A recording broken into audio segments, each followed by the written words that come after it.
sang mentari, secerah sang pelangi. Sambutlah kami, sang pengubah negeri. Guru bergerak pasti, berbagi dan mengabdi. Religi dan mandiri, solusi untuk negeri. Bergerak cerdaskan bangsa, gotong royong dalam satu irama. Merdeka belajar siswa, cerdas dan berkarakter Pancasila. Taklukkan rintangan yang ada, percaya yang kuasa guru penggerak akan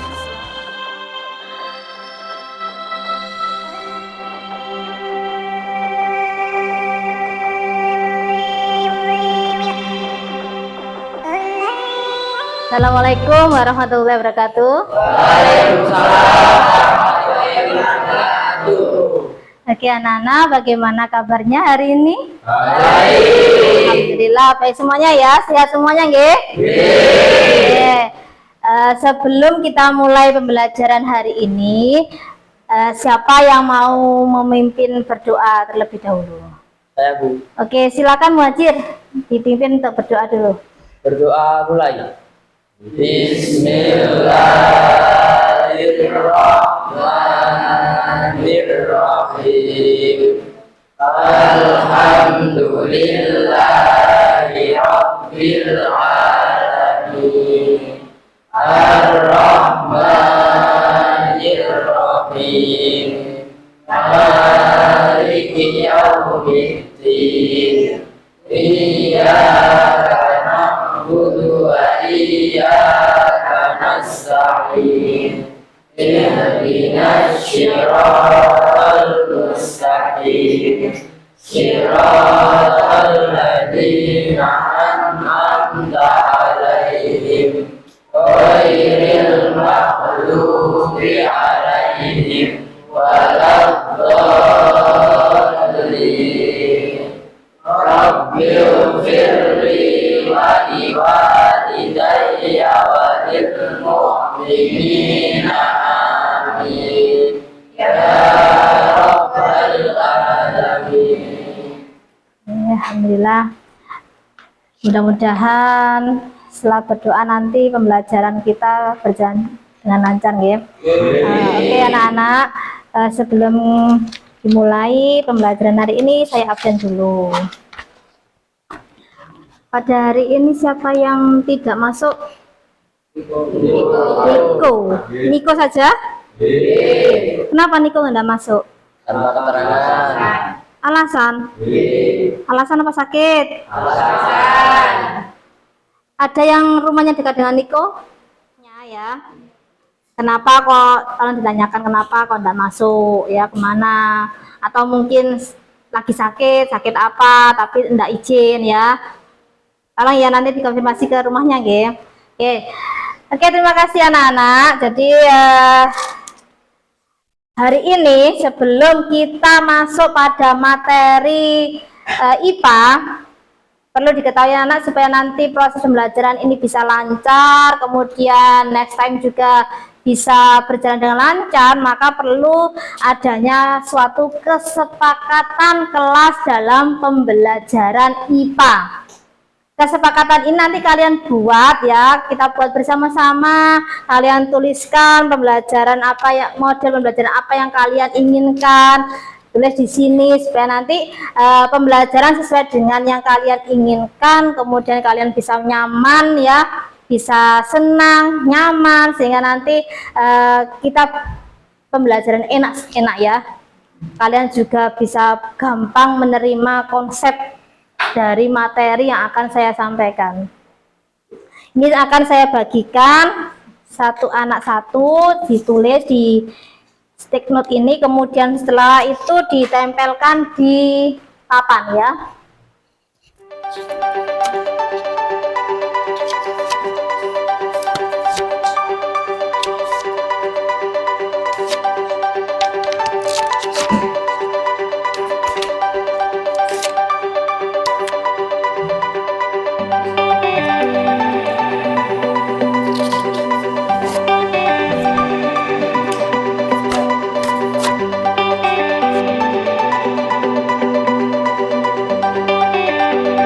ngerti yang saya maksudkan ya, membuat kesepakatan kelas. Misalnya ya, misal menghargai orang lain ya.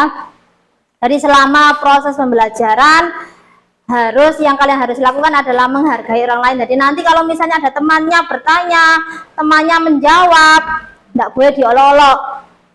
Karena apa? Karena ada kesepakatan menghargai orang lain.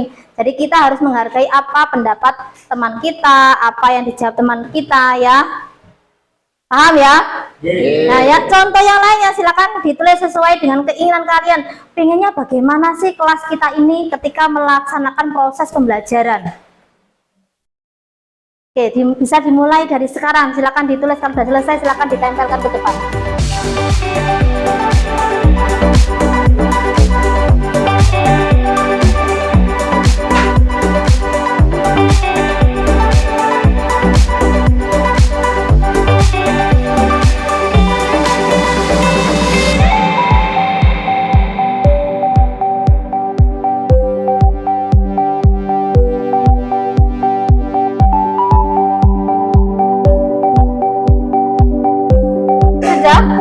Sudah semuanya ya? Oke, kita baca bersama-sama. Untuk yang pertama, apabila guru menjelaskan pelajaran jangan berbicara sendiri. Nah, artinya mungkin yang dimaksud itu jangan ramai pada saat proses pembelajaran. Ya, maksudnya seperti itu ya? Oke, untuk poin jangan ramai pada saat proses pembelajaran IPA, apakah ini disepakati bersama? Sepakat ya? Oke, kalau sepakat, saya bisa minta tolong sama sekretaris, siapa? Inas ya. Oke, silakan dituliskan di sini Inas.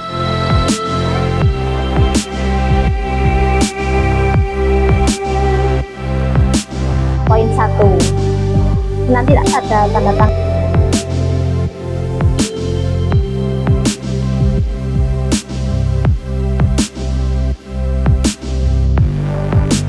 Di sini aja Inas ya, nanti bagian nulis.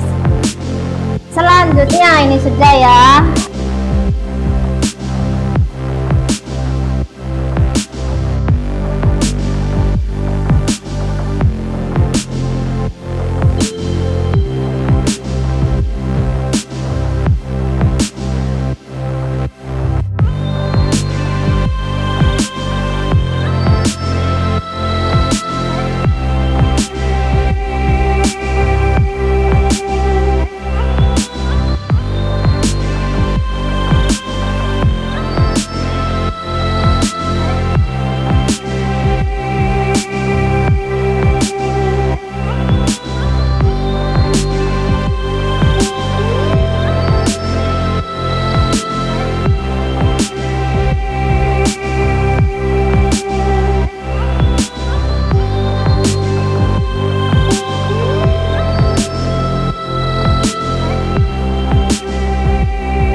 Oke, baiklah anak-anak, tadi kalian sudah membuat kesepakatan kelas. Perlu diketahui, untuk membuat kesepakatan kelas itu harus menggunakan kalimat positif.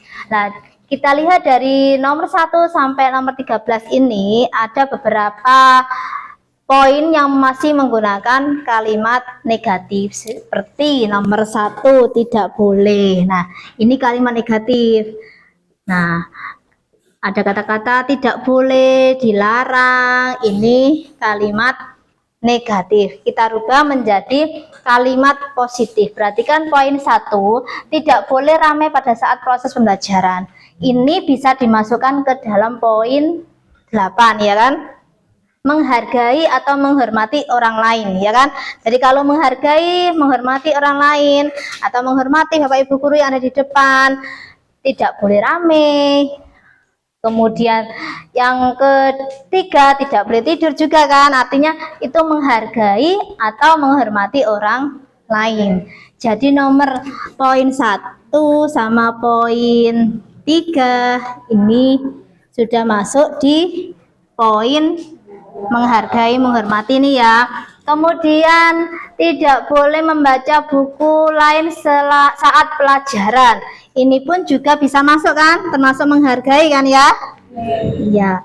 Kemudian nomor 7, dilarang membuang sampah sembarangan. Ini mungkin kata-katanya dirubah menjadi kalimat yang positif. Bagaimana? Membuang sampah pada tempatnya.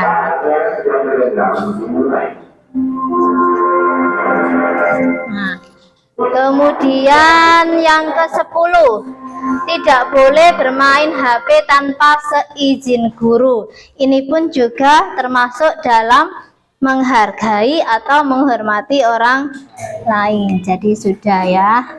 Jadi tepat waktu sudah bagus, melibatkan IT dalam pembelajaran yang menyenangkan, boleh makan permen. Ini bisa saya gabung di sini ya. Boleh minum. Nah, boleh minum dan makan permen pada saat proses pembelajaran ya. Jadi supaya rapi dan kalian ingat, tolong Mbak Inas ke depan untuk menuliskan kesepakatan kelas dalam proses pembelajaran IPA. Silakan ditempel Jalaluddin.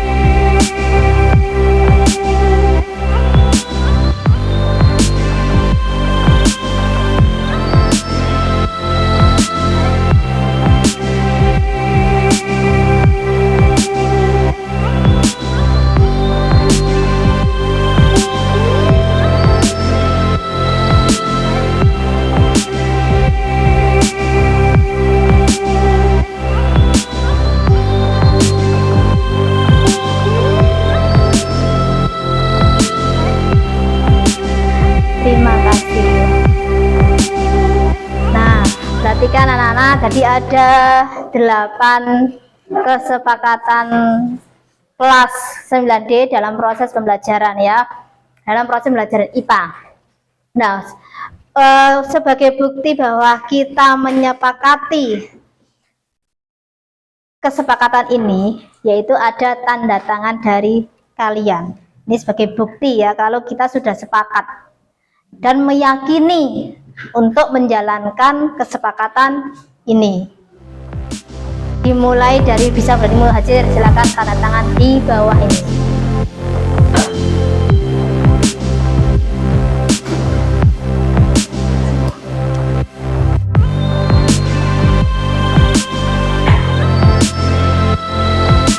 Lanjut, siapa? Jalaluddin.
terima kasih. Jadi kesepakatan dalam proses pembelajaran IPA pada kelas 9D kita sepakati yaitu poin 1 sampai poin 8 ya.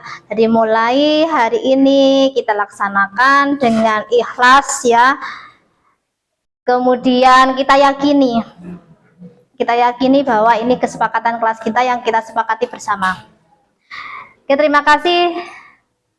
Akhirnya, assalamualaikum warahmatullahi wabarakatuh.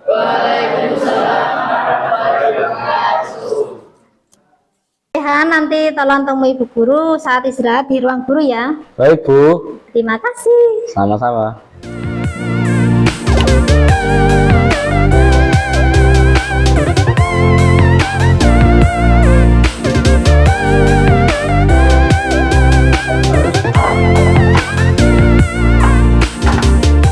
Assalamualaikum Bu Julika. Waalaikumsalam. Silakan duduk Rehan. Terima kasih ya mau menemui Bu Julika. Sebelumnya mohon maaf karena Bu Guru sudah mengganggu waktu istirahatnya Rehan ya. Oke Rehan, tadi saya perhatikan di kelas kok kelihatan beda sendiri ya seragamnya. Kenapa? Iya Bu, karena pakaian batik saya hilang Bu. Hilang, oke. Coba sekarang ceritakan bagaimana ceritanya kok bisa hilang seragamnya. Sebenarnya gini Bu, tadi pagi itu sudah saya siapkan seragam saya sebelum saya mandi. Tetapi setelah saya mandi kok seragam saya itu hilang Bu, entah hilang kemana. Mungkin saja dibawa teman saya Bu. Lalu saya memutuskan karena ada pelajaran olahraga, maka saya pakai pakaian olahraga Bu. Oh gitu, dari jam 2 sampai jam 3 tadi ya olahraga ya? Iya. Terus jam ke-4 waktunya Bu Julika. Waktu pelajaran IPA. Sekarang hari apa ya? Hari Rabu Bu. Hari Rabu harusnya pakai Batik. batik. Nah, Rehan tahu ya kalau hari Rabu itu waktunya pakai batik ya? Iya Bu. Kalau tadi kan sudah membuat kesepakatan kelas ya, karena Rehan pakai kaos maka sesuai enggak dengan kesepakatan kelas tadi? Tidak Bu. Yang tidak sesuai poin yang mana? Poin karena tidak disiplin dan berseragam Bu. Tidak rapi dalam berseragam. Oke, kalau Rehan sudah tahu, kira-kira Rehan apa ya yang dilakukan Rehan apa? Karena nanti kalau setelah jamnya Bu Julika nanti ketemu lagi sama pelajaran yang lain kan pasti ditegur. Harusnya apa? Harus yang Rehan lakukan. Yang pertama saya izin terlebih dahulu kepada wali kelas, dan yang kedua saya izin kepada guru mata pelajaran tersebut Bu. Oke, bagus sekali jawabannya. Nah, kalau Rehan sudah tahu ya, sudah tahu kalau tidak sesuai dengan keyakinan kelas ya, langkah selanjutnya supaya tidak terjadi seperti ini lagi, apa yang Rehan lakukan? Saya berjanji setelah pulang sekolah nanti saya akan berusaha mencari seragam saya yang hilang Bu, dan akan menjaganya dengan baik agar tidak hilang kembali. Oke, seperti itu ya. Nah, bagus sekali solusinya ya. Jadi nanti lebih open lagi gitu ya, maksudnya lebih teliti, lebih open, lebih menjaga lagi barang-barangnya di pondok supaya nanti tidak tertinggal, tidak hilang. Begitu pula dengan buku-bukunya ya, jangan sampai nanti bukunya nggak tahu kemana, nggak bawa buku di sekolahan. Nah, harus lebih menjaga lagi barang-barangnya di pondok ya. Iya Bu. Oke, terima kasih sekali lagi semangat belajar, dan saya senang sekali karena dan saya menghargai juga sama Rehan karena sudah mau mengakui kesalahan dan berjanji tidak akan mengulangi lagi dan lebih menjaga barang-barangnya lagi di pondok supaya tidak tertinggal atau hilang ya. Ya Bu. Oke, Rehan bisa kembali istirahat ya. Iya. Silakan jajan dulu, nanti kalau udah bel masuk langsung masuk ke kelas. Oke, terima kasih Rehan. Sama-sama. Saya juga terima kasih Bu. Saya pergi dulu Bu.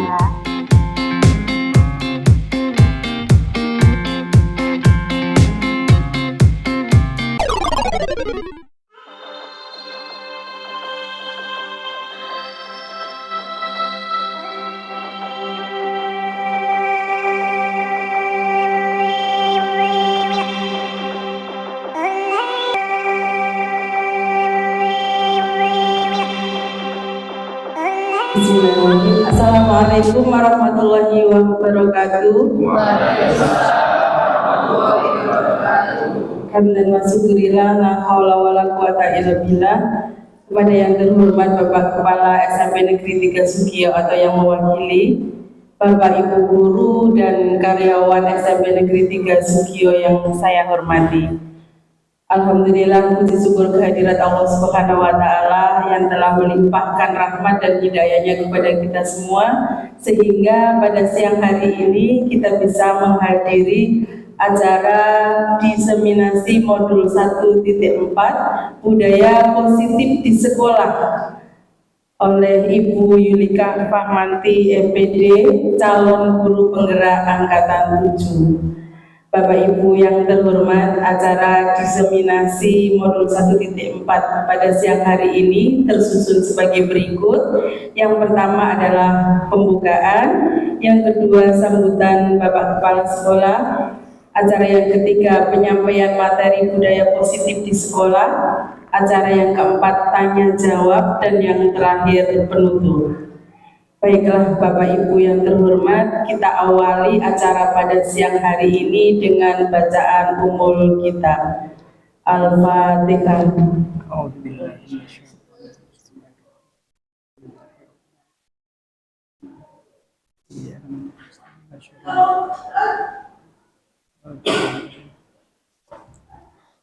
Amin. Selanjutnya, acara yang kedua adalah sambutan Bapak Kepala Sekolah yang dalam hal ini akan diwakili oleh Bapak Wakil Kepala Sekolah, Bapak Mustahal MPD. Kami persilakan. Bismillahirrahmanirrahim. Assalamualaikum warahmatullahi wabarakatuh. Bismillah, alhamdulillah, wala hawla wala quwwata. Salawat dan salam semoga tetap terlimpahkan kepada Nabi Muhammad SAW. Bapak Ibu yang saya hormati, kita sebenarnya sudah lama berkecimpung di pendidikan, di dunia pendidikan. Kadangkala kita tidak merasa kita menghukum anak itu dengan perasaan kita, ya, dengan perasaan kita. Kita menghukum anak tanpa mempertimbangkan kenapa anak berbuat seperti itu. Dari hal ini kadang-kadang ada timbul rasa dendam anak kepada kita. Nah, oleh karena itu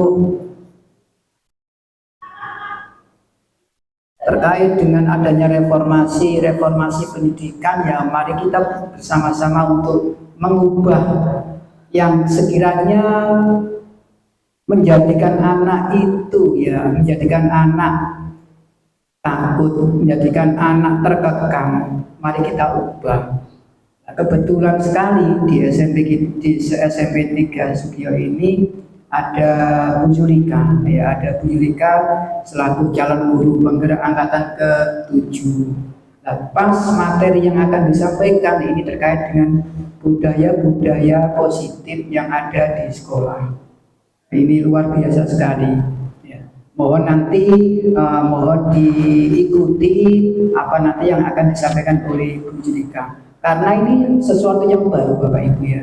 Sesuatu yang baru, dan kalau sekiranya nanti patut untuk kita laksanakan, ya kita laksanakan dengan seksama, kita laksanakan dengan bijak. Harapannya apa? Harapannya satu, anak akan merasa nyaman ketika belajar di SMP Negeri 3 Sugio ini. Itu harapannya. Anak merasa nyaman dengan apa yang kita lakukan. Anak merasa nyaman dengan dengan kasih sayang kita ke mereka.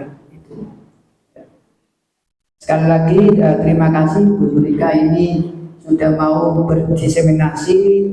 Apa yang diperoleh Bu Yulika ini sudah ditularkan kepada kita semua. Harapannya memang satu, supaya SMP 3 Sugio ini pada umumnya dan siswa-siswa dan murid-murid kita ini menjadi kerasan di SMP Negeri 3 Sugio. Sekali lagi, mau nanti untuk Bu Yulika ini disampaikan sedetail-detailnya, sejelas-jelasnya. sehingga teman-teman yang ada di ruangan ini yang mewakili dari Bapak Ibu yang lain ini juga nanti merasa ya punya ilmu yang baru, punya sesuatu yang baru. Dan harapan kami ketika nanti Bapak Ibu sudah paham di Semangat Delika, mohon juga disampaikan kepada Bapak Ibu guru yang lain, sehingga kita bersama-sama untuk ya melaksanakan budaya positif yang ada di SMP Negeri 3 Sugiyo ini. Saya kira itu yang bisa saya sampaikan. Sekali lagi terima kasih atas kehadiran jenengan semua di diseminasi ini. Yang mudah-mudahan ilmu baru yang akan disampaikan Bu Yulika ini nanti sekali lagi membawa berkah dan manfaat khususnya bagi kita semua dan umumnya bagi kemajuan SMP Negeri 3 Sugiyo. Terima kasih. Assalamualaikum warahmatullahi wabarakatuh. Waalaikumsalam warahmatullahi wabarakatuh. Terima kasih Bapak Mustahal. Sesuai dengan yang diharapkan Pak Mustahal, apa yang menjadi harapan beliau merupakan harapan kita semua, sehingga kami mohon dengan hormat kepada Bu Yulika Fahmanti pada acara yang ketiga ini, yaitu penyampaian materi budaya positif di sekolah untuk menyampaikan banyak hal kepada kami. Waktu dan tempat kami persilakan seluas-luasnya Bu Yulika. Monggo.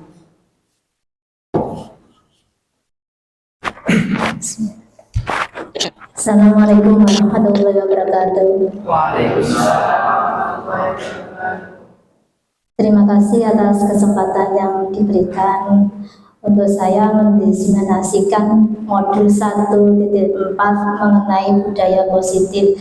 Sebelumnya saya mengucapkan banyak-banyak terima kasih pada Bapak Ibu semuanya karena sudah meluangkan waktu di tengah-tengah kesibukan panjenengan semuanya, memberikan kesempatan pada saya untuk menyampaikan apa yang sudah saya peroleh dari pendidikan guru penggerak, khususnya pada modul 1.4 mengenai budaya positif di sekolah.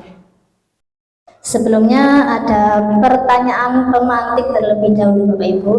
Yang pertama ya, setuju atau tidak bahwa hukuman itu dapat mendisiplinkan anak? Monggo silakan kertasnya diangkat sesuai dengan jawaban panjenengan.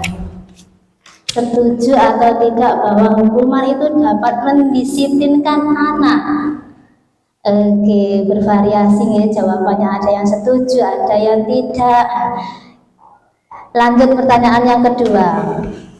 Pemberian hukuman dengan hal positif seperti membaca atau membersihkan halaman sekolah dapat mendisiplinkan anak. Setuju atau tidak? Yang setuju 1, 2, 3, 4, 5, 6, 7, 8, 9, 10, 11. Ada 11 yang setuju bahwa pemberian hukuman seperti membaca, membersihkan itu atau bisa mendisiplinkan anak. Pertanyaan selanjutnya, memberi penghargaan itu dapat meningkatkan motivasi belajar anak. Setuju atau tidak? Oh, setuju saya. Yang setuju 1, 2, 3, 4, 5, 6, 7, 8, 9, 10. Semuanya ya setuju ya? Oke, terima kasih. Benar apa salah? Semuanya benar. Nanti ada konfirmasi lagi setelah materi yang saya sampaikan. Nah, kemudian ada kegiatan Bapak Ibu, nama kegiatannya adalah Cobalah Buka.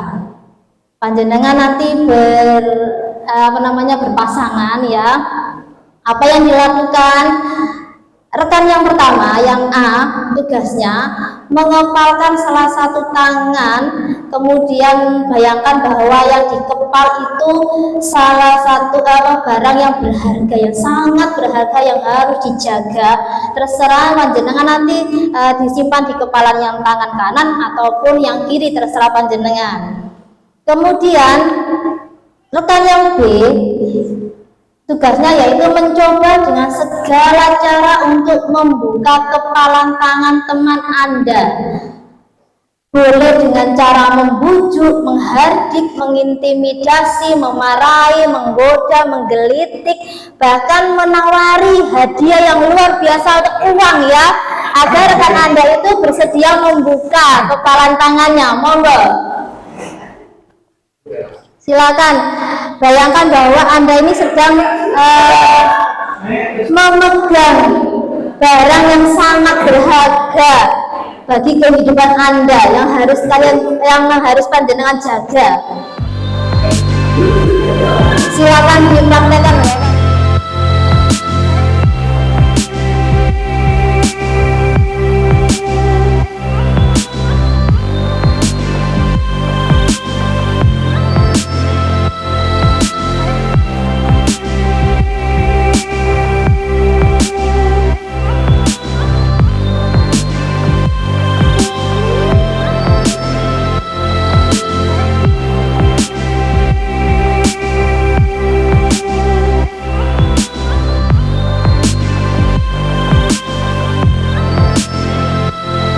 Mungkin ada salah satu yang menjelaskan apa yang terjadi ketika panjenengan memeragakan mau membuka kepalan tangan atau tidak.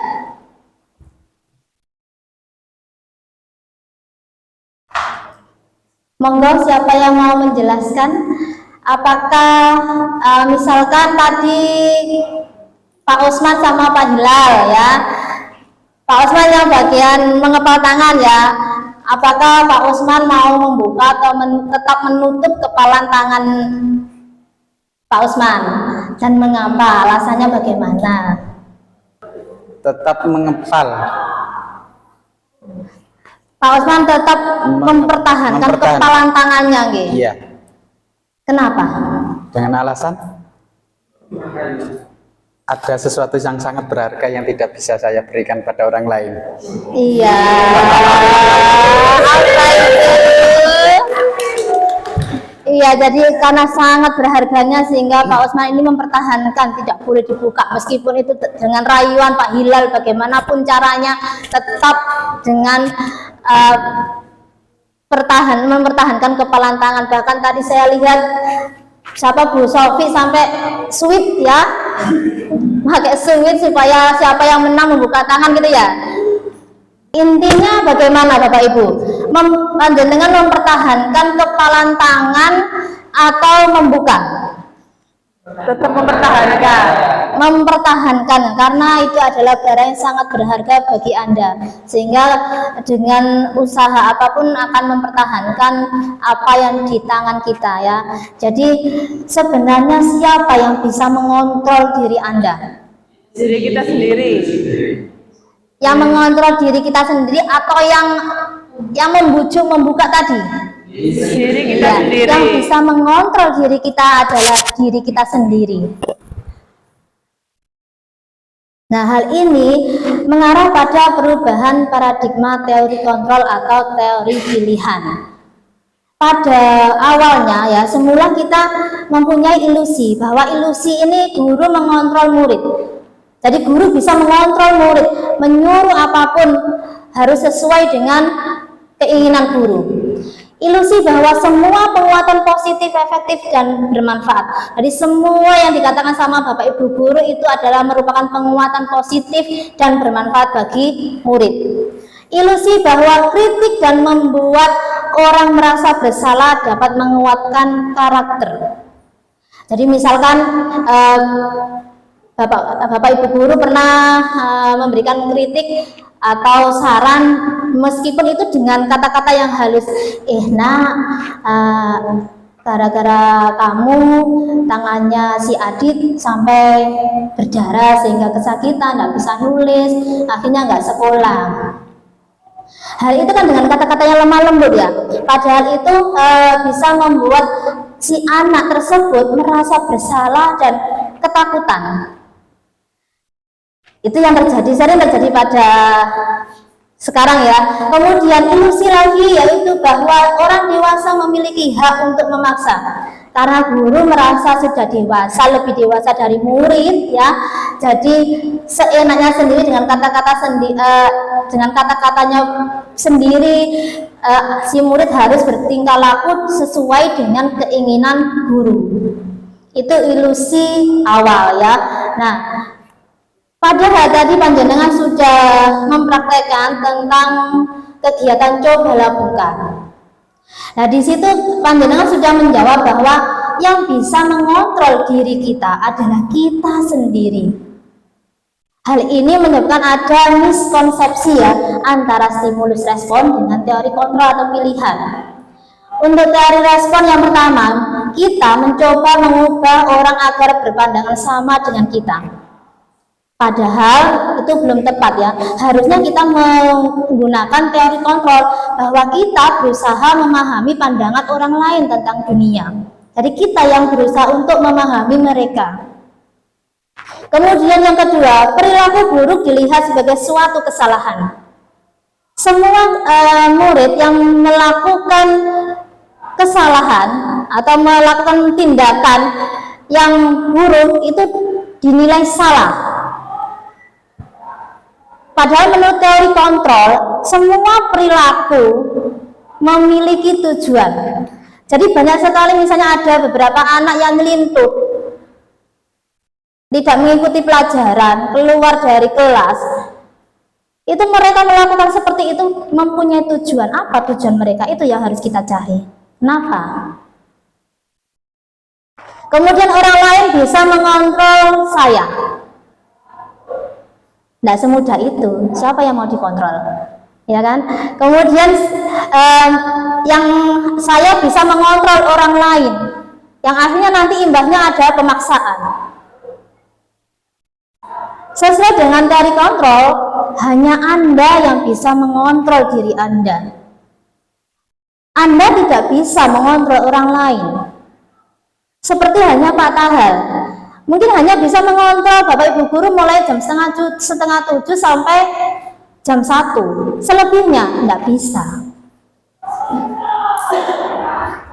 Jadi Anda sendiri yang bisa mengontrol diri Anda. Kemudian kalau ada pemaksaan, maka endingnya nanti ada indikasi menang dan kalah. Oh, menang, you menang, aku kalah, aku menang, you kalah, ya kan? Padahal menurut teori kontrol harus ada kolaborasi dan konsensus menciptakan pilihan-pilihan baru, sehingga terciptalah menang sama-sama menang, model berpikir menang dan menang, sama-sama menang, sama-sama nyaman, sama-sama senang. Nah, hal itu bisa diterapkan dengan menggunakan budaya positif. Apa itu budaya positif? Budaya positif itu adalah nilai-nilai, keyakinan-keyakinan. Seperti tadi ilustrasi kegiatan tentang coba lakuka, di situ pasti ada nilai-nilai.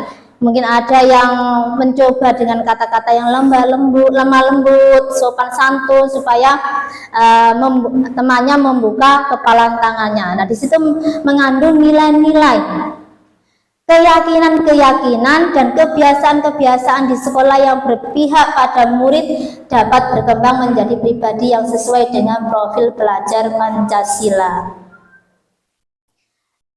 Budaya positif diterapkan melalui adanya disiplin positif.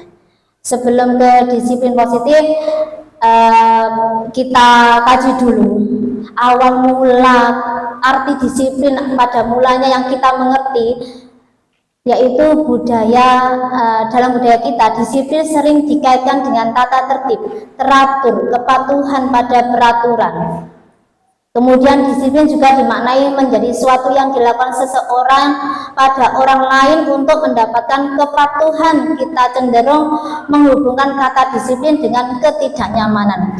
Jadi kalau misalnya murid-murid ini melakukan atau melaksanakan suatu peraturan yang tanpa dilibatkan pada saat membuat peraturan, di sela-sela waktu akan jenuh, ya, sehingga tidak nyaman. Artinya kalau tidak nyaman akan menimbulkan melanggar peraturan. Itu awalnya budaya kita mengartikan disiplin seperti itu. Namun sebenarnya disiplin yang dimaksud di sini ada disiplin yang disiplin diri yang dapat membuat seseorang menggali potensinya menuju tujuan mulia, sesuatu yang dihargai dan bermakna.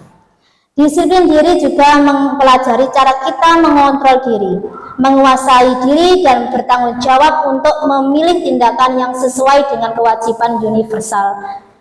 Sebagai pendidik, tugas kita adalah menciptakan anak-anak yang memiliki disiplin diri yang positif sehingga mereka bisa berperilaku dengan mengacu pada nilai-nilai kebajikan universal dan memiliki motivasi intrinsik bukan ekstrinsik. Jadi disiplin positif ini akan meliputi nilai-nilai kebajikan yang mengarah pada profil pelajar Pancasila. Nah, apa saja nilai-nilai kebajikan yang ingin dicapai oleh setiap anak Indonesia yang kita kenal, yaitu profil pelajar Pancasila, yaitu beriman, bertakwa kepada Tuhan Yang Maha Esa, berakhlak mulia. Kedua, mandiri. Ketiga, bernalar kritis. Yang ketiga, berkebinekaan global.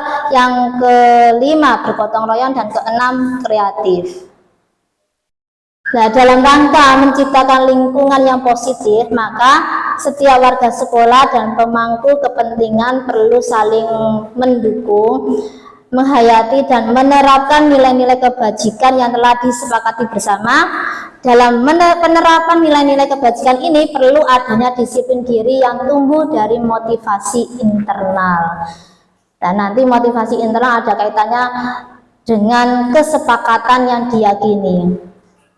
Nah, selanjutnya yaitu teori motivasi, hukuman, dan penghargaan restitusi.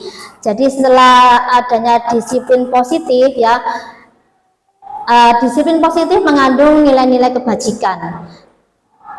Hal ini bisa terwujud jika ada motivasi intrinsik, tanpa adanya hukuman dan penerapan penyelesaian masalah dengan menggunakan restitusi. Nah, untuk yang pertama, motivasi perilaku manusia. Jadi motivasi sendiri itu dorongan yang timbul dari diri seseorang secara sadar atau tidak sadar untuk melakukan suatu tindakan dengan tujuan tertentu. Motivasi sendiri dibagi menjadi dua, yaitu ada motivasi ekstrinsik, ada motivasi intrinsik. Kalau ekstrinsik itu berasal dari luar, kalau intrinsik berasal dari dalam. Contohnya, supaya bisa membedakan mana yang eksternal, mana yang intrinsik. Untuk menghindari ketidaknyamanan atau hukuman, contohnya murid mengerjakan PR karena takut dihukum apabila tidak mengerjakan. Ini termasuk motivasi eksternal. Ya. Kedua, untuk mendapatkan imbalan dari orang lain atau institusi. Apa yang akan saya dapatkan apabila saya melakukannya? Contohnya, murid mengerjakan PR karena ingin mendapat pujian dari gurunya. Ini termasuk motivasi eksternal. Yang ketiga, untuk menghargai diri sendiri. Saya akan menjadi orang yang seperti apa bila saya melakukannya. Contohnya, murid mengerjakan PR karena dia sadar harus bertanggung jawab terhadap tugas-tugasnya. Ini merupakan motivasi internal. Jadi muncul dari diri sendiri. Sekarang saya tanya dengan panjenengan, mengapa panjenengan berusaha untuk datang lebih awal ke sekolah?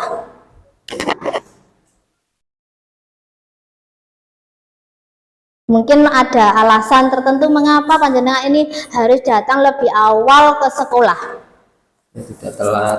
Biar tidak telat. Kalau telat kenapa? Dari kepala sekolah. Oh, dimarahi kepala sekolah, ditegur sama kepala sekolah. Gimana, Pak? Mentaati peraturan sekolah.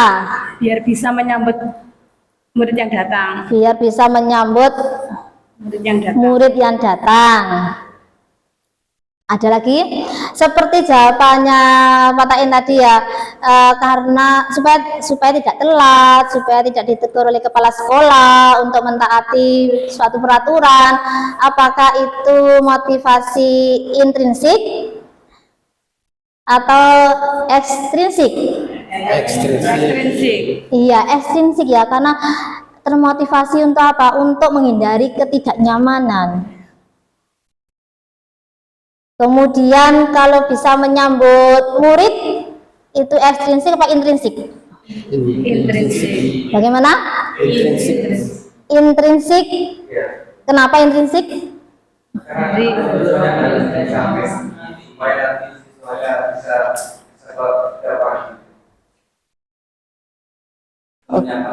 Bisa menyapa anak-anak. Oke.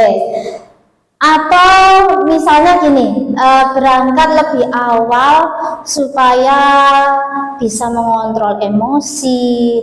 Kalau misalnya mepet-mepet itu kan capek kan. Kalau capek itu kan memicu emosi ya. Gak ngerti langsung masuk kelas, udah capek langsung masuk kelas. Belum ada masalah. Iya, langsung ada anak yang bertingkah laku yang aneh, akhirnya kan emosi cepet timbul emosi. Makanya bisa disiasati untuk datang lebih awal agar gampang mengontrol emosi. Itu salah satu contoh motivasi intrinsik. Nah, sekarang coba Bapak Ibu dijawab, pakai kertas yang sudah disiapkan. Hukuman atau konsekuensi, ya. Mencatat 100 kali di dalam buku kalimat saya tidak akan terlambat lagi karena terlambat ke sekolah. Hukuman, konsekuensi, ada yang jawab hukuman, ada yang jawab konsekuensi. Oke. Yang kedua, lari mengelilingi lapangan basket 2 kali karena terlambat hadir di sekolah. Hukuman, konsekuensi. Oke, bervariasi jawabannya. Murid diminta untuk push up 15 kali karena tidak menggunakan masker ke sekolah. Oke, hukuman. Busa-busa pakai nama konsekuensi ya. Nanti dilihat kunci jawabannya. Yang selanjutnya, menggantikan kertas tugas teman yang telah dicoret-coret. Konsekuensi. Oke, sebentar jawabannya konsekuensi. Membersihkan tumpahan air di meja tulis karena tersenggol pada saat belajar. Konsekuensi atau hukuman? Hukuman. Oke, konsekuensi. Selanjutnya, murid disuruh untuk tidak mengenakan sepatu seharian di sekolah karena tidak mengenakan sepatu hitam. Ada yang masih konsekuensi, ada yang hukuman, masih bervariasi. Selanjutnya, lari mengelilingi lapangan basket 2 kali karena terlambat 10 menit untuk pelajaran PJOK.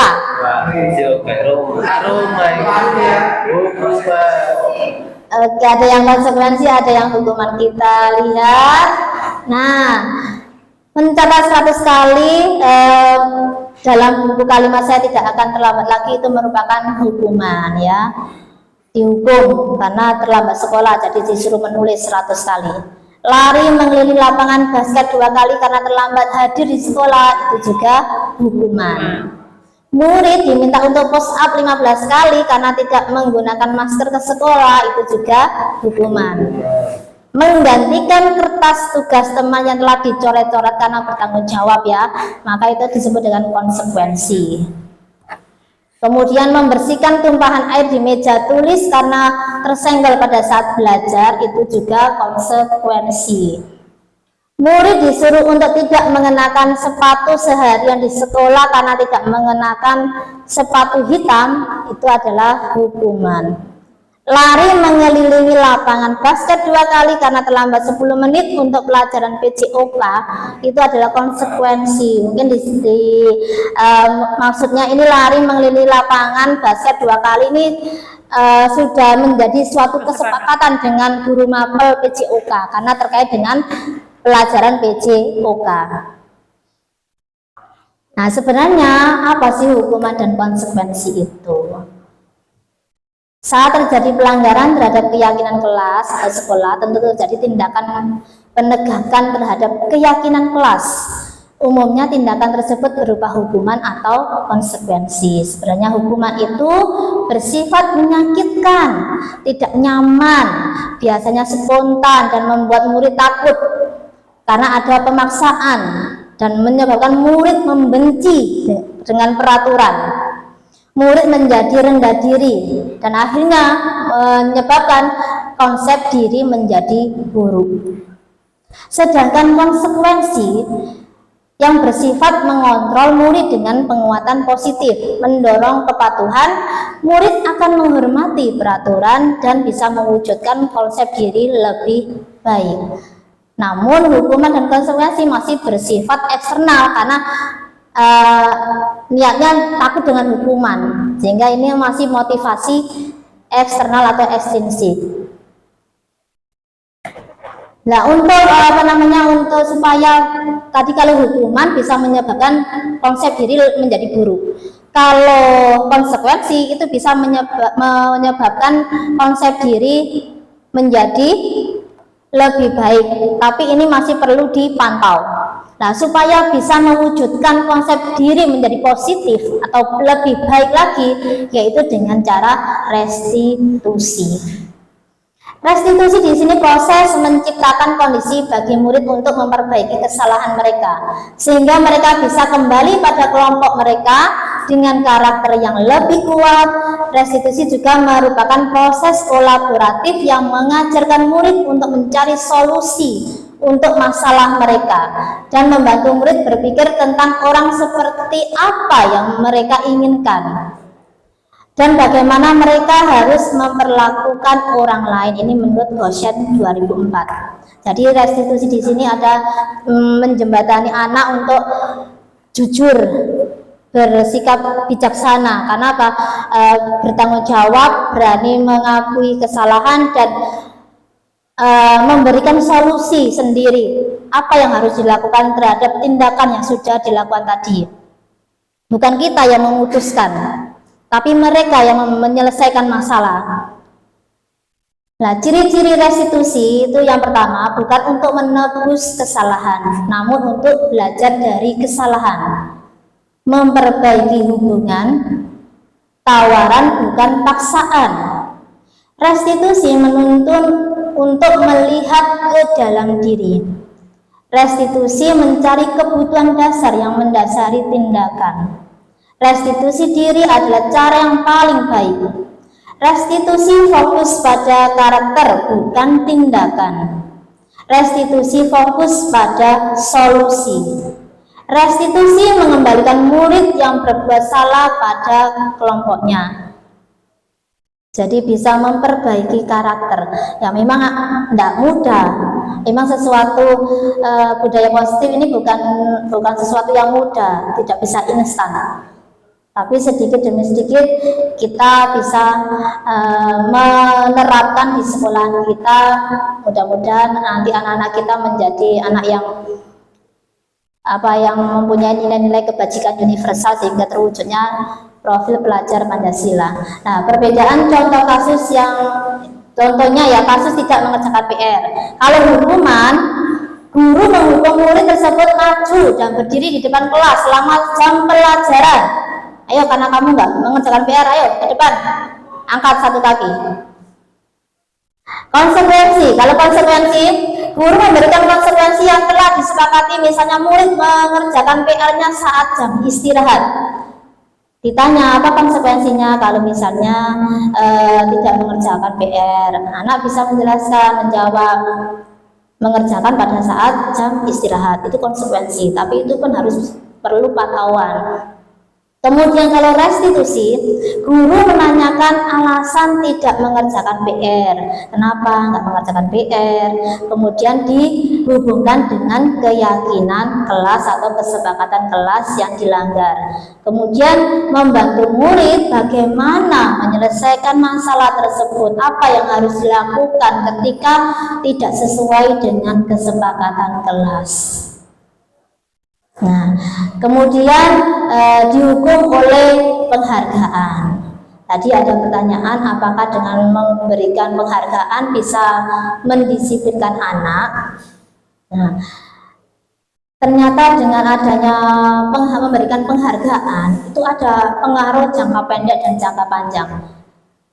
Jika diberikan dalam jangka waktu yang lama terus menerus, maka anak akan kehilangan motivasi intrinsik karena tergantung. Jadi misalnya ada anak yang sudah mengerjakan PR, oh bagus sekali kamu sudah mengerjakan PR, ini hadiah untuk kamu, diberikan hadiah.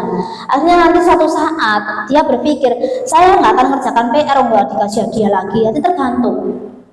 Ketergantungan ingin mendapatkan hadiah. Yang kedua, penghargaan tidak efektif. Jika anak mengharap penghargaan dan tidak mendapatkannya, maka ia akan kecewa, tidak akan berusaha sekeras mungkin. Jadi kembali lagi ke semula. Yang ketiga, penghargaan merusak hubungan. Jika anak diberikan penghargaan atau dipuji di depan orang banyak, maka yang lain akan merasa iri. Anak-anak itu saja yang diberikan hadiah sama bu guru, saya enggak, jadi malesan. Jadi tidak ada keharmonisan antar teman. Kemudian yang keempat, penghargaan mematikan kreativitas. Penelitian menunjukkan bahwa pekerjaan menjadi kurang kreatif bila dijanjikan hadiah atau penghargaan. Karena fokus utama adalah memperoleh penghargaan, bukan mendapat hasil terbaik. Yang kelima, penghargaan menghukum.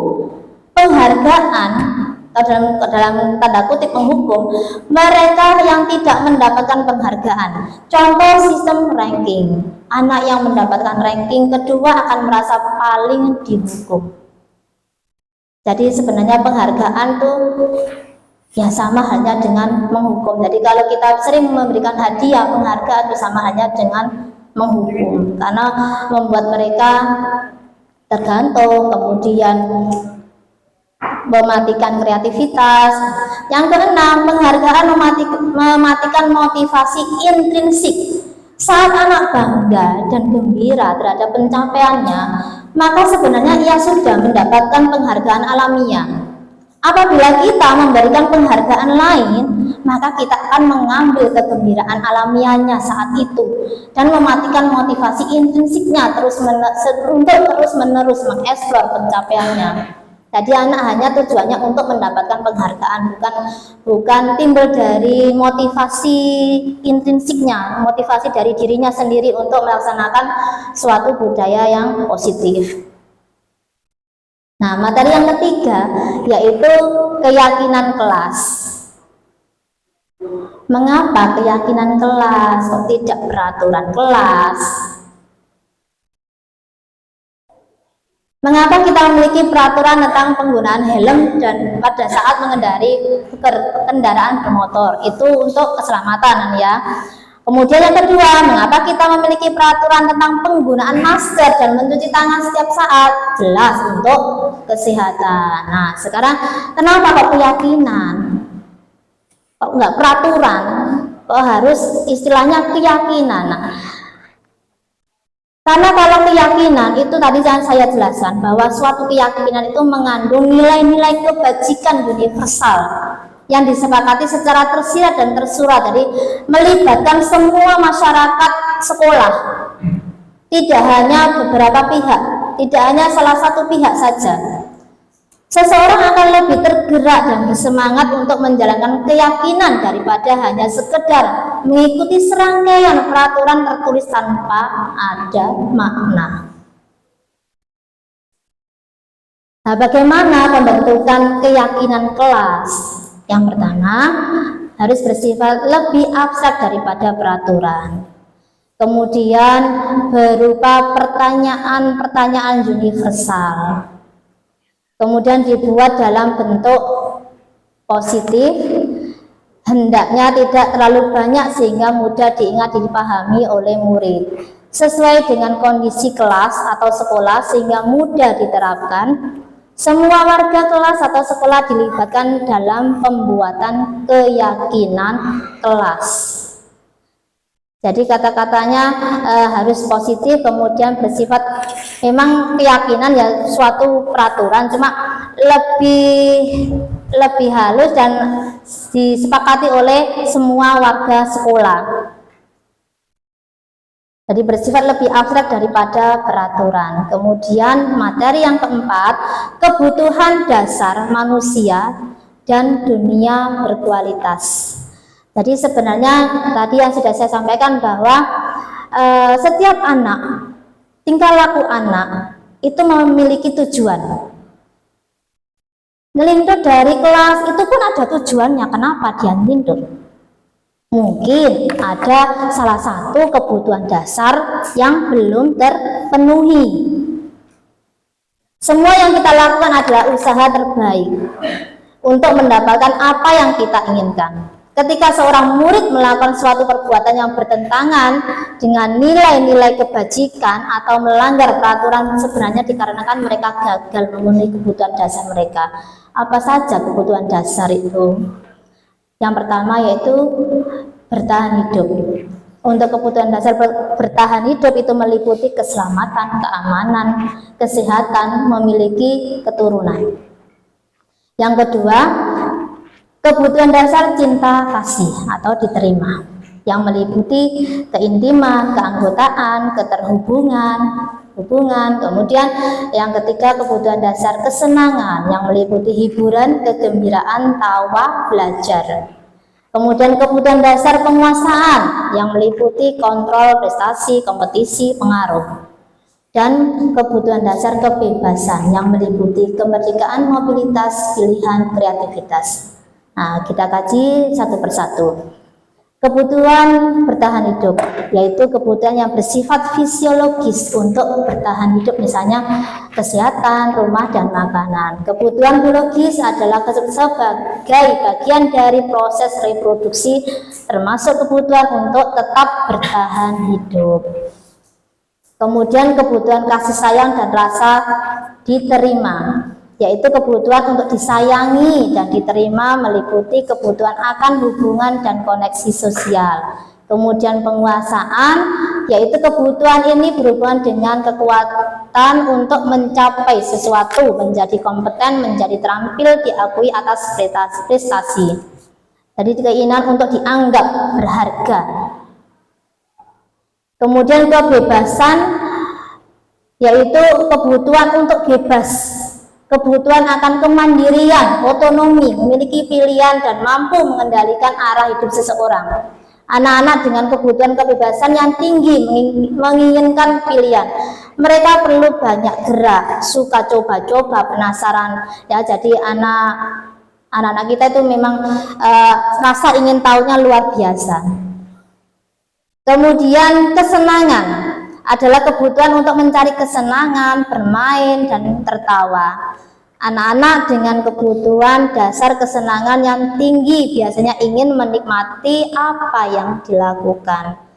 Nah, menurut Glasser, bahwa kapasitas untuk berubah adalah ada pada diri kita sendiri. Jika kita dapat mengidentifikasi kebutuhan apa yang mendorong perilaku kita, maka perubahan positif dapat kita mulai dengan mencari solusi untuk memenuhi kebutuhan tertentu dengan cara yang positif.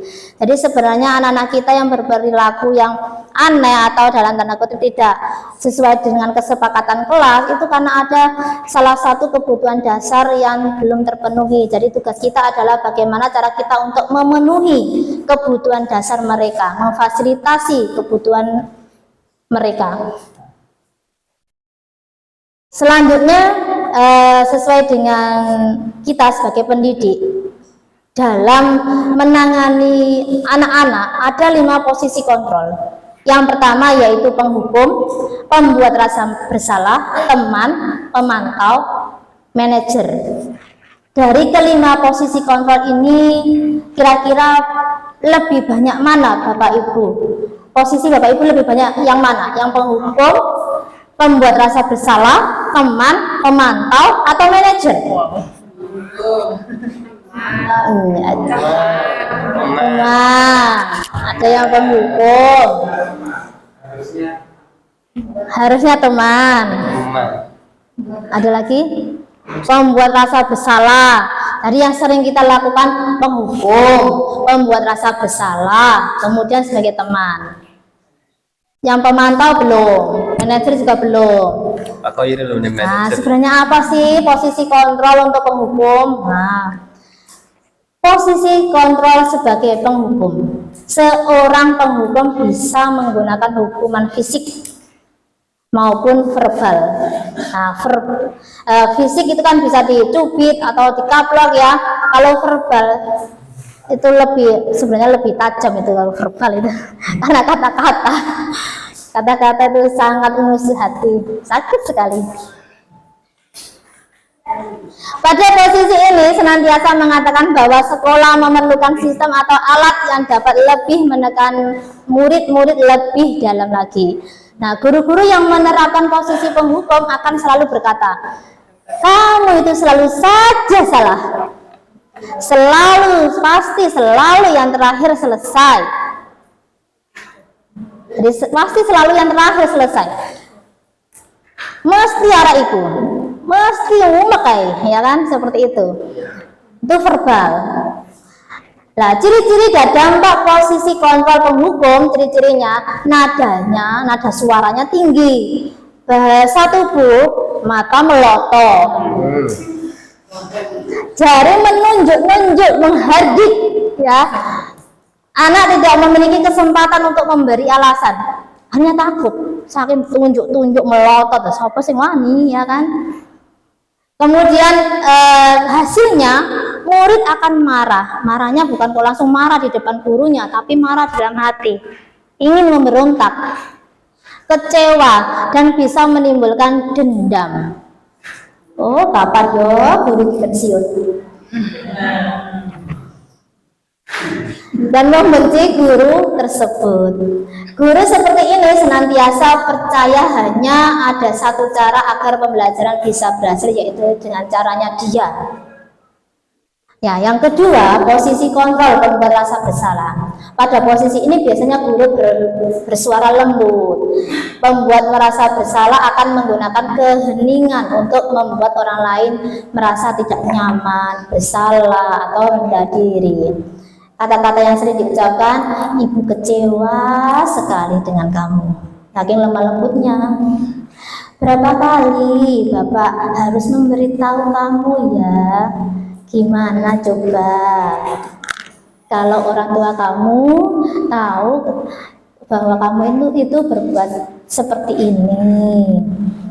Lemah lembut sampai anaknya tuh, ya Allah, iya ya saya salah, gitu ya.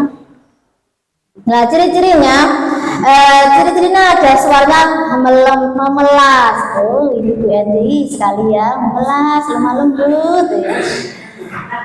Bahasa tubuhnya merapat pada anak, lesu ya, alay ya. Hasilnya murid akan merasa bersalah telah mengecewakan bapak ibu gurunya. Murid akan merasa menjadi orang yang gagal dan tidak sanggup membahagiakan orang lain. Kadangkala sikap seperti ini lebih berbahaya dari sikap penghukum, karena emosi akan tertanam rapat di dalam. Murid menahan perasaan bersalah. Tidak seperti posisi penghukum, di mana anak bisa menumpahkan amarahnya walaupun dengan cara negatif, malah menentang ya. Murid tertekan seperti inilah yang tiba-tiba meletus amarahnya dan bisa menyakiti dirinya sendiri atau orang lain. Bisa mengurung satu hari di dalam kamar, tidak makan, tidak minum karena merasa bersalah. Yang ketiga, posisi kontrol sebagai teman. Pada posisi ini guru tidak akan menyakiti murid, namun akan tetap berupaya mengontrol murid melalui persuasi. Guru di posisi teman menggunakan hubungan baik dan humoris untuk mempengaruhi seseorang. Mereka akan berkata, ayo bantulah demi Bapak ya. Ayo ingat tidak bantuan Bapak selama ini. Ya sudah, kali ini tidak apa-apa. Nanti bantu Bapak untuk membereskan. Nah, ciri-cirinya nada suaranya ramah, akrab, dan bercanda. Bahasa tubuhnya merapat pada murid, mata, dan senyum jenaka. Hasilnya, murid akan merasa senang dan akrab dengan guru. Itu dampak positif ya. Dan dampak negatifnya, murid menjadi tergantung pada guru tersebut.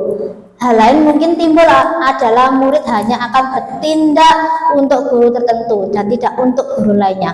Oh, pada waktunya Bu Indri aja, saya masuk kelas, sopan. Tapi nanti kalau waktunya Pak Kirman, udah keluar aja. Nah, jadi ada diskriminasi antar guru ya. Kalau guru ini, guru A sopan, dengan guru B gak sopan. Nah, seperti itu tergantung dengan guru, salah satu guru. Yang keempat, posisi kontrol sebagai pemantau. Memantau berarti mengawasi. Pada saat kita mengawasi, kita bertanggung jawab perilaku orang-orang yang kita awasi. Posisi pemantau bertindak berdasarkan pada peraturan-peraturan dan konsekuensi. Pertanyaan yang diajukan seorang pemantau, peraturannya apa? Apa yang telah kamu lakukan? Sanksi atau konsekuensinya apa? Nah, kata-katanya seperti itu. Ya, ciri-cirinya nada suaranya datar, bahasa tubuhnya formal. Hasilnya dari posisi pemantau, murid memahami konsekuensi yang harus dijalankan karena telah melanggar salah satu peraturan sekolah. Seorang pemantau sangat mengandalkan perhitungan, catatan, data yang dapat digunakan sebagai bukti atas perilaku seseorang. Yang kelima, posisi kontrol manager, yaitu posisi di mana guru berbuat sesuatu bersama dengan murid, mempersilahkan murid mempertanggungjawabkan perilakunya, mendukung murid agar dapat menemukan solusi atas permasalahannya sendiri. Seorang manajer telah memiliki keterampilan di posisi teman dan pemantau, dan dengan demikian bisa jadi sewaktu-waktu tertentu kembali kepada posisi teman dan pemantau. Ciri-cirinya nadanya suaranya tulus, bahasa tubuhnya tidak kaku, mendekat ke murid, dan hasilnya murid mandiri, percaya diri, dan dapat memecahkan masalah.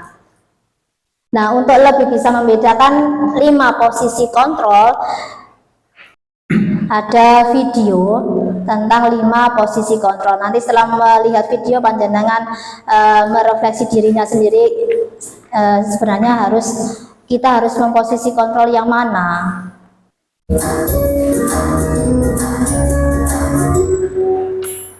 Salam bahagia Ibu dan Bapak Guru hebat.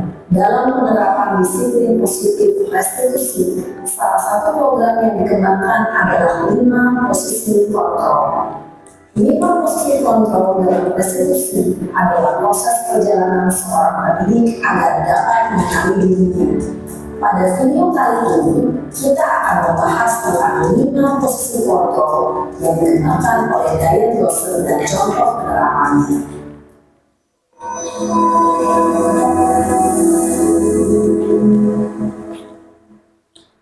5 posisi kontrol itu adalah 1. Posisi penghukum, 2. Posisi pembuat merasa bersalah, 3. Posisi teman, 4. Posisi pemantau atau monitor, dan 5. Posisi manajer. Untuk lebih memahami kelima posisi tersebut, mari kita saksikan kasus Naren yang terlambat hadir 20 menit di sekolah dan melihat bagaimana kelima posisi kontrol dalam menghadapi masalah tersebut.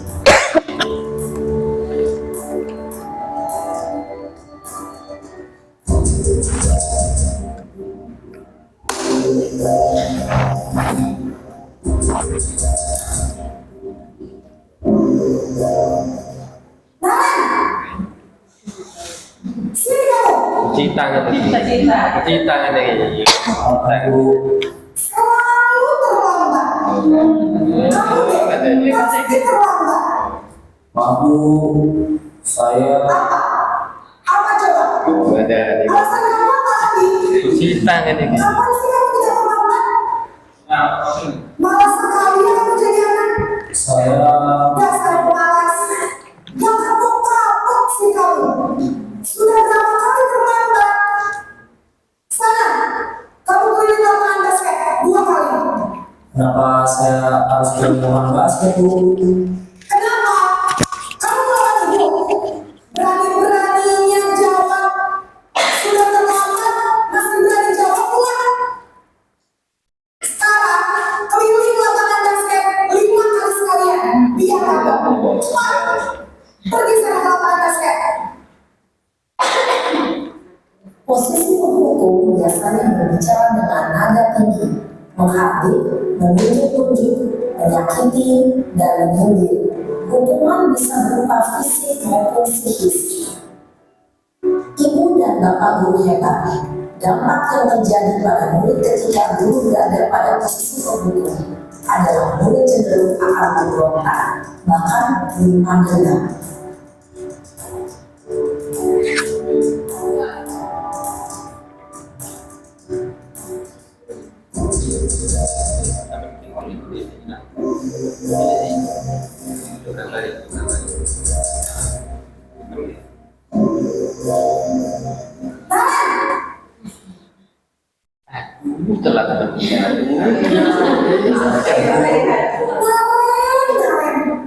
Kamu kenapa terlambat lagi, nak?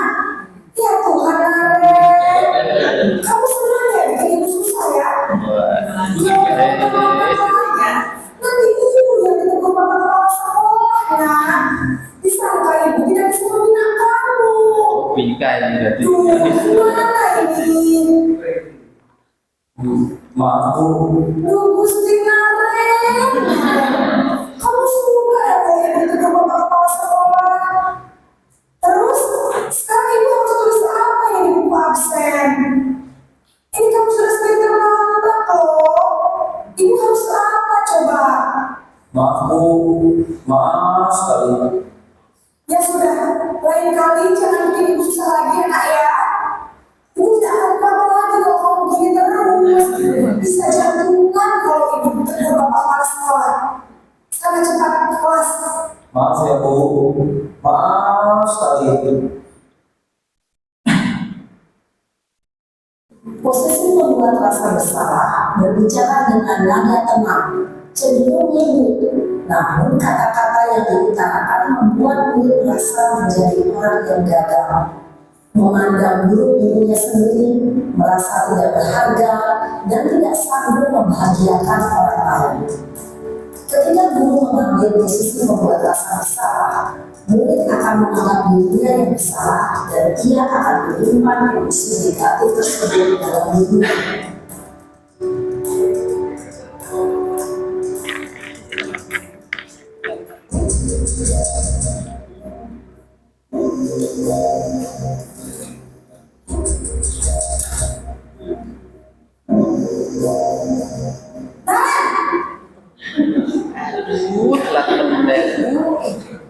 Selamat Ibu. Wah, sudah jam berapa ini nak? Ya saya. Iya Bu, tadi ibu saya mau ke saya Bu. Kamu malah menyalahkan ibu kamu. Kamu bukan kakak yang paling kencang. Kok terlambat sih? Iya Bu, saya memang bangun tadi. Jadi biar saya kencang, tetap nggak kencang Bu. Ya sudah sekarang nanti lain kali larinya lebih kencang lagi ya. Jangan terlambat lagi. Bikin senang ibu demi ibu. Bisa kan? Bisa Bu. Ya sudah sekarang sekolah ibu beresin urusan absen kamu. Kamu ini ada saja. Dalam posisi teman, guru berbicara dengan nada suara ramah, akrab, cenderung bersenda gurau untuk menjaga suasana tetap santai. Murid akan merasa senang, aman, dan akrab dengan guru. Identitas yang tercipta adalah identitas sukses atau berhasil. Namun, perlu diingat, karena ini masih dorongan eksternal, maka ada faktor ketergantungan dari murid kepada orang tertentu. Di sini guru aksennya, sehingga dalam waktu murid bisa berperilaku baik, namun hanya kepada orang-orang tertentu saja.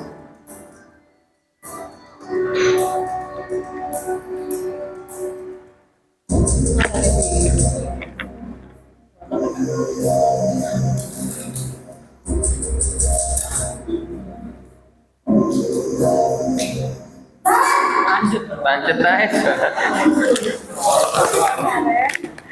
Sampai Bu. Nah, apa peraturan sekolah kita tentang jam berapa kita harus masuk sekolah, Nak? Kita harus di sekolah jam 7 Bu. Iya betul, sekarang sudah jam 7.20. Kalian sudah tahu konsekuensinya jika terlambat hadir? Paham Bu, saya harus tinggal kelas pas jam istirahat selama 20 menit. Iya benar, konsekuensinya demikian. Jadi nanti jam 9.30 pas istirahat, kamu harus tinggal di kelas, kerjakan tugas tambahan untuk ketertinggalan kamu, ya? Baik Bu. Posisi pemantau mengandalkan penghitungan atau data untuk mengontrol murid.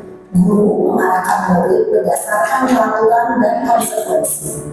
Seorang pemantau menunjukkan bahasa tubuh dan ekspresi wajah yang datar dan cenderung formal.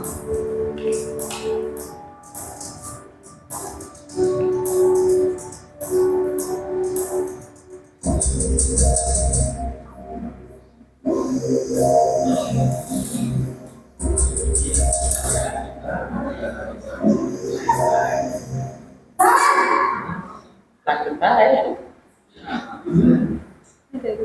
Sampai Bu. Selamat pagi, Karen. Maaf Bu, saya terlambat. Iya, sekolah masuknya jam 7, sekarang sudah jam 7.20. Jadi sekarang bagaimana nih, Karen? Maaf Bu, saya lupa sama saya semalam. Baiklah, menurut kamu, kira-kira sekolah yang mana yang perlu kamu tingkatkan? Menghargai diri sendiri dan orang lain mungkin ya Bu. Setuju. Jadi, apakah kalian meyakini prinsip saling menghormati tersebut? Iya Bu, saya meyakininya. Apakah kalian bersedia memperbaiki masalah keterlambatan ini? Bersedia Bu. Bagaimana kamu akan memperbaiki masalah keterlambatan ini? Saya akan coba untuk tidak lupa menyetel alarm saya Bu. Baik, kalau kalian mau menyetel alarm di rumah, ada orang yang kira-kira bisa bantu mengingatkan tidak? Ada Bu, kakak saya, Kak Emma. Ada lagi selain KM? Selain Kak Emma, ada ibu saya.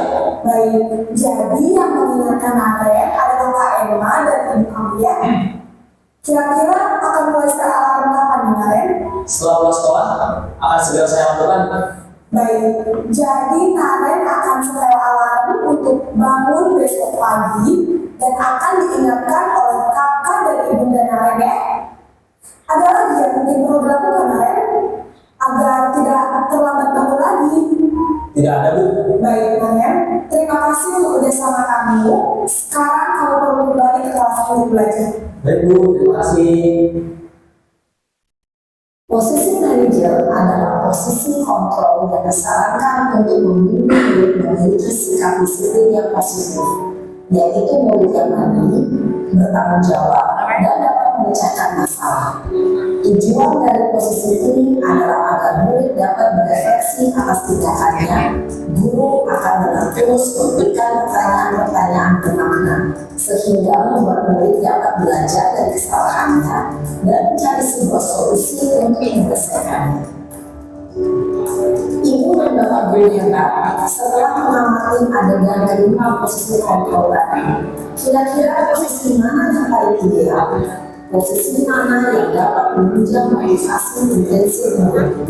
Ya, tentu posisi manajer. Posisi ini memang posisi ideal dan ini dituju setiap pendidik. Pada posisi inilah, guru dapat menerapkan disiplin positif yang berpihak pada murid, yang memerdekakan murid. Perjalanan seorang pendidik tentunya tidak mudah untuk sampai pada posisi seorang manajer. Namun, tujuan kita pasti, yaitu menciptakan murid-murid yang mandiri, merdeka, dan bertanggung jawab. Semoga penggambaran 5 posisi kontrol yang telah diperlihatkan ini dapat menjadi ajang refleksi bagi kita semua, agar dapat terus mengasah dan menerapkan disiplin positif yang memerdekakan murid. Mari terus berlatih dan bersemangat. Selamat menerapkan. Salam dan bahagia Ibu dan Bapak Guru. Hebat. Iya. Materi yang terakhir yaitu tentang segitiga restitusi. Tadi sebenarnya sudah ada penerapan restitusi ketika panjenengan melihat video tentang 5 posisi kontrol. Untuk segitiga restitusi ada 3 tahap, yaitu menstabilkan identitas, memvalidasi tindakan yang salah, dan menanyakan keyakinan. Assalamualaikum Bu. Waalaikumsalam. Silakan duduk, Prabu. Bagaimana kabarnya, Prabu? Alhamdulillah baik Bu. Alhamdulillah. Sebelumnya Ibu mohon maaf ya karena sudah mengganggu waktu istirahatnya Prabu. Ada beberapa hal yang mau Ibu tanyakan ke Prabu. Saya perhatikan dari tadi Prabu tidak seperti biasanya, kurang semangat belajar dan sempat tidur di kelas ya. Iya Bu, maaf. Saya mengantuk sekali tadi. Iya, nggak apa-apa. Sekarang coba ceritakan ke Ibu, mengapa Prabu bisa mengantuk? Memangnya tadi malam Prabu tidur jam berapa? Saya tidur jam 12 Bu. Wah, jam 12, larut malam sekali ya. Apa yang Prabu lakukan? Memangnya Prabu belajar sampai jam 12? Tidak Bu, saya melihat sepak bola. Oh iya, sekarang kan waktunya pertandingan Piala Dunia ya. Wah, pasti seru sekali ya. Iya Bu, saya senang sekali bermain sepak bola karena itu salah satu hobi saya. Saya juga ingin sekali menjadi pemain sepak bola. Wah, bagus sekali Prabu. Mudah-mudahan nanti Prabu bisa menjadi pemain sepak bola yang profesional. Akan tetapi Prabu, tidur di kelas itu apakah sesuai tidak dengan keyakinan kelas? Tidak Bu, saya berjanji tidak akan mengulangi lagi. Oke, tidak apa-apa Prabu. Ibu menghargai sekali karena Prabu mau mengakui kesalahan dan berjanji tidak akan mengulangi lagi. Nah, jika Prabu tidur di kelas, maka bisa tertinggal pelajaran kan? Nah, lalu apa yang bisa Ibu bagi pada Prabu supaya Prabu ini tidak tidur lagi di kelas?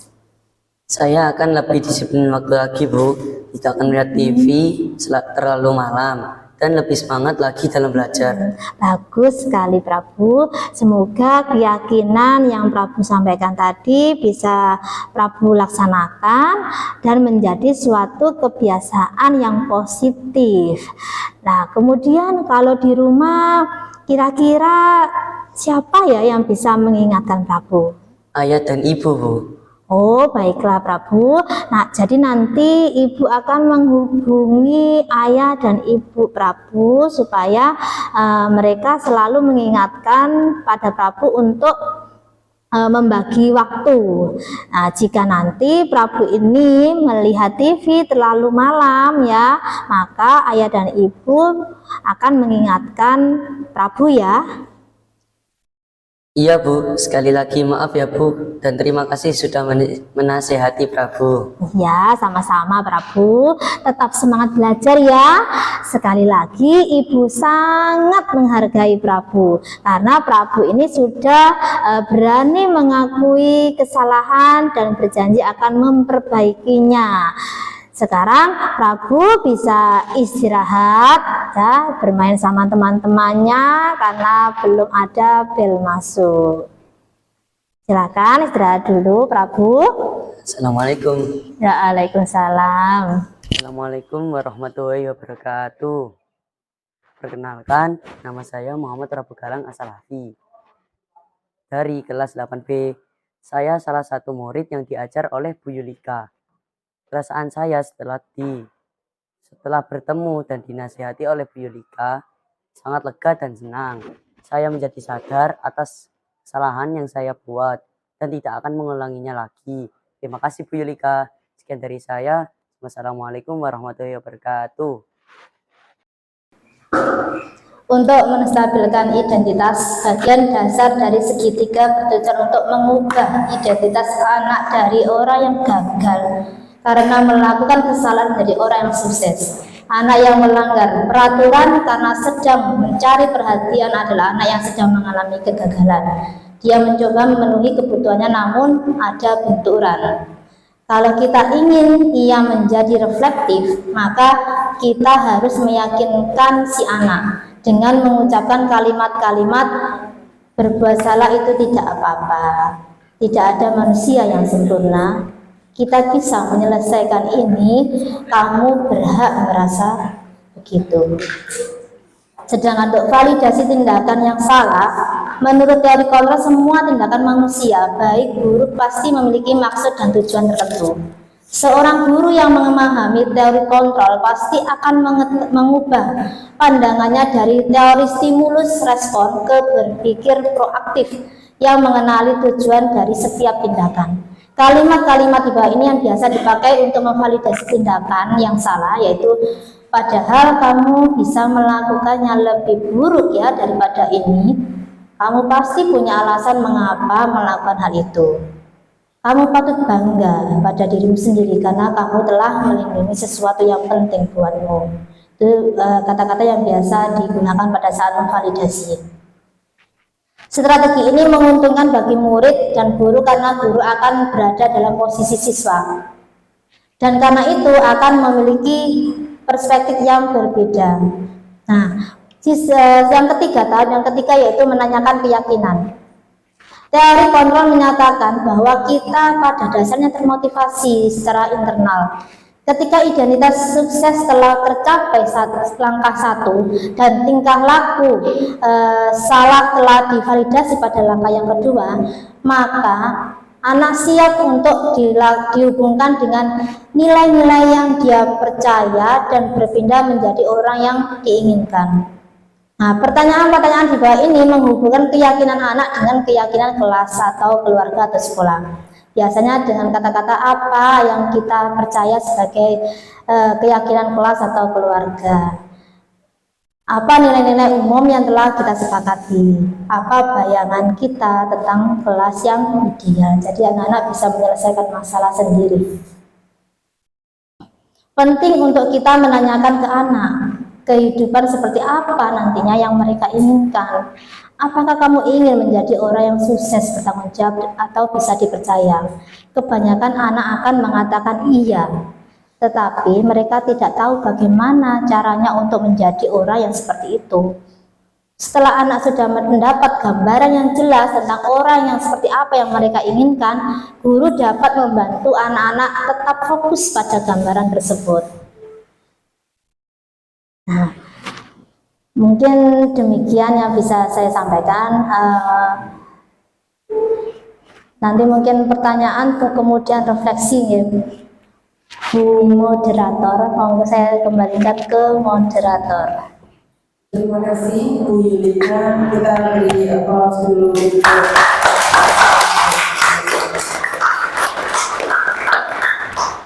Sudah sangat luar biasa, jelas sekali ada 5 konsep tentang budaya positif yang disampaikan Bu Yulika.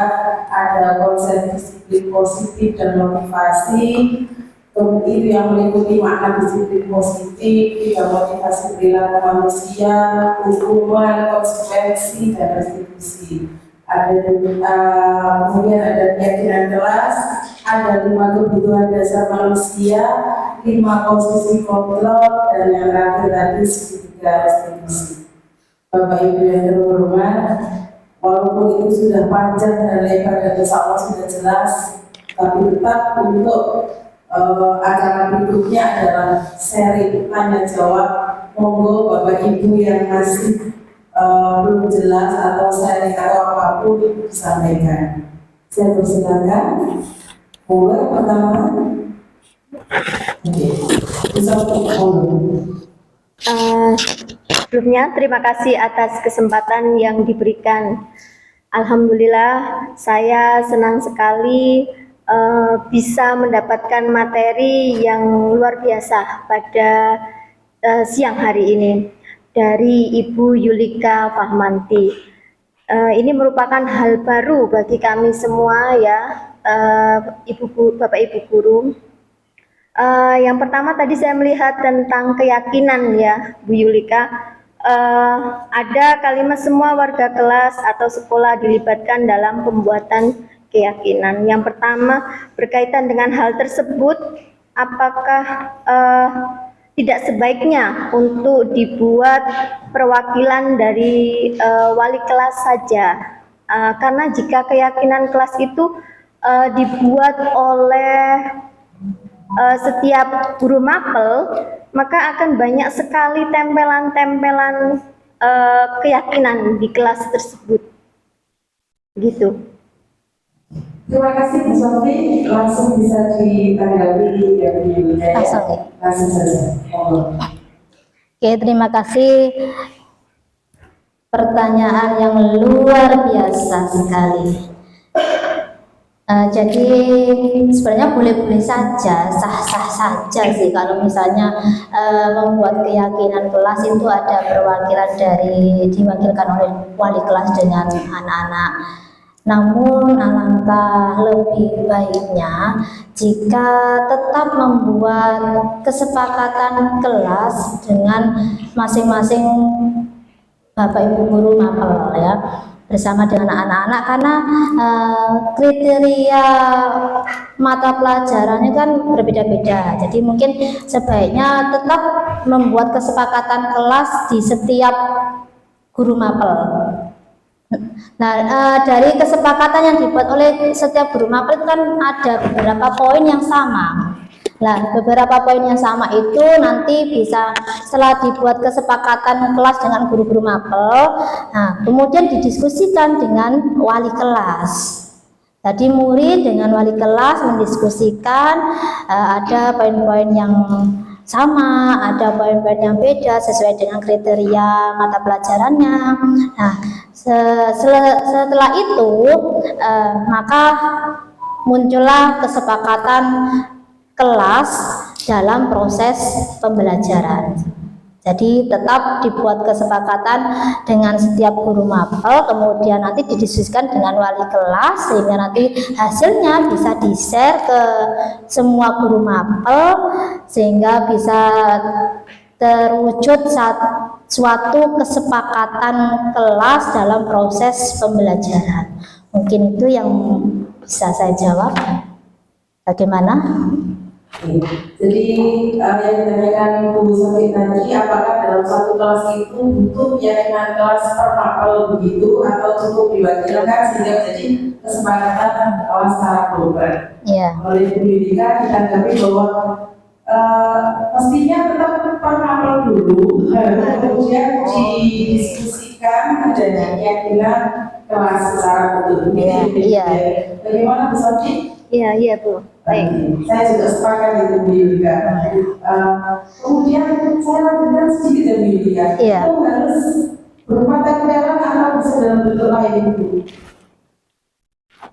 Kalau misalnya dibuat setiap guru mapel mungkin belum ditempel dulu. Nah, belum ditempel ketika membuat kesepakatan dengan guru mapel, setiap guru mapel itu jangan ditempel dulu, tapi didiskusikan dengan wali kelas terlebih dahulu. Kalau sudah terbentuk kesepakatan secara bersama-sama baru ditempel. Itu ya. Iya. Terima kasih, saya sudah menjadi lebih jelas. Selanjutnya ada Ibu dari karyawan ini, monggo Bu Fanda. Terima kasih waktu yang telah diberikan. Tadi disampaikan bahwa ada berbagai macam motivasi lah. Yang saya tanyakan, Bagaimana cara membangkitkan motivasi intrinsik pada anak? Karena saya itu sering menemui salah satu anak yang hobinya itu di luar dan tidak mau mengikuti pelajaran. Nah, setelah saya konfirmasi dengan orang tuanya, ternyata di rumah juga seperti itu. Sering keluar dan jarang di rumah. Waktu mau tidur saja anak tersebut baru pulang. Begitu ya. Milika ada bagaimana cara membangkitkan motivasi terutama intrinsik sehingga anak itu tidak suka keluar kelas pada saat pelajaran atau bahkan di rumah tidak suka keluar rumah, nggak betah gitu. Iya, punya hobi keluar soalnya ya. Hobinya hobi di luar. Jadi mengapa anak itu kok sering keluar dari kelas, tidak mengikuti pembelajaran? Mungkin ada salah satu kebutuhan dasar yang saya sampaikan tadi. Ada salah satu kebutuhan dasar yang belum terpenuhi dari anak tersebut. Nah, tugas kita mencari tahu kebutuhan dasar apa yang belum terfasilitasi. Apakah kita juga harus refleksi diri juga, apakah pembelajaran kita yang terlalu monoton sehingga anak itu bosan, ingin keluar, ya. Kemudian selain itu kita juga harus bekerja sama, kolaborasi dengan guru BK, dengan guru maba yang lainnya, bahkan berkolaborasi kerjasama dengan orang tua. Sebenarnya apa yang diinginkan anak ini, kebutuhan apa yang belum terfasilitasi. Memang ini tidak mudah ya, namun karena tugas kita yang menuntun ya, maka kita berusaha untuk sedikit demi sedikit mencari tahu informasi kebutuhan dasar apa yang belum terpenuhi oleh anak tersebut, sehingga kita bisa memfasilitasi dan bisa sehingga anak tersebut bisa nyaman di kelas. Jadi kita tidak bisa menyalahkan orang tua ya. Di rumah kan juga sering keluar ya. Di rumah pun juga sering keluar. Kita nggak bisa menyalahkan orang tua. Bagaimanapun anak itu kan mempunyai kodratnya masing-masing, ya kan? Kita hanya bisa menuntun, mengarahkan. Nah, dari menuntun mengarahkan itu kita mencari tahu informasi bagaimana apa saja kebutuhan dasar yang sekiranya belum terpenuhi dari anak tersebut. Mungkin jawaban saya seperti itu. Terima kasih Bu Yulika atas jawabannya.